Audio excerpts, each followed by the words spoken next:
shock and outrage tonight as police find a memorial to officers who gave their lives in the line of duty smashed. It's the ultimate in disrespect and cowardice. The memorial in northern Kentucky is literally torn apart. And the feeling of anger will bubble up when you see it, just like it has with the families of officers on that memorial. Angela Ingram joins us live with their story. Angela?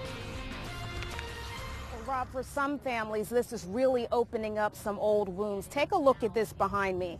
This is absolutely outrageous to anyone who has lost their loved one in the line of duty. And this is what police found this morning. This is not just a memorial for police officers and their families. The community has really worked hard to make this a special place.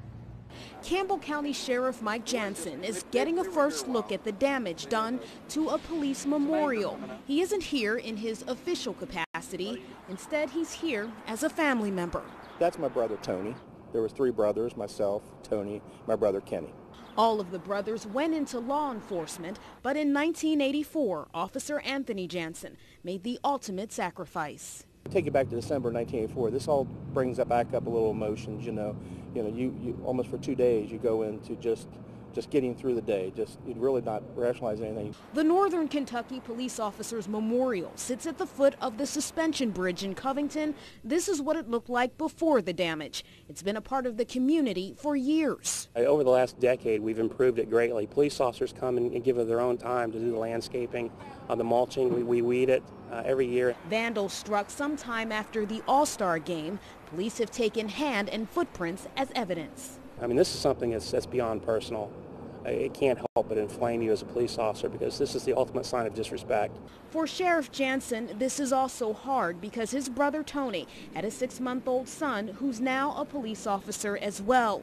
These aren't just stones. There are faces behind each name and hurt families left behind by officers who died in the line of duty. Sometimes I have to take a double take and see my nephew because I see my brother in him.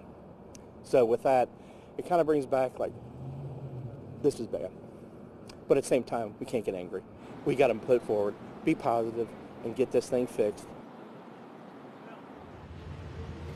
And Sheriff Jansen says the community has already started to respond to this overwhelmingly, saying, hey, what can we do to help fix this issue? Unfortunately, there were no surveillance cameras out here, so they are looking into putting up some surveillance cameras to try to deter someone from doing this again. Reporting live tonight in Covington, Angela Ingram, Local 12 News. Rob, back to you. If whoever did this did it for attention, they're probably going to get the attention they don't want after this. Wouldn't you agree? I would say so, and people who are not even related to police officers find this pretty outrageous, especially in light of what just happened with Officer Sonny Kim in Cincinnati. This is a very sensitive time, so I would not want to be the person who is responsible for this act. What I was thinking. Thanks very much. If you have any information that can help police find the person responsible for this, please call Crime Stoppers, the number 352-3040. That's fine.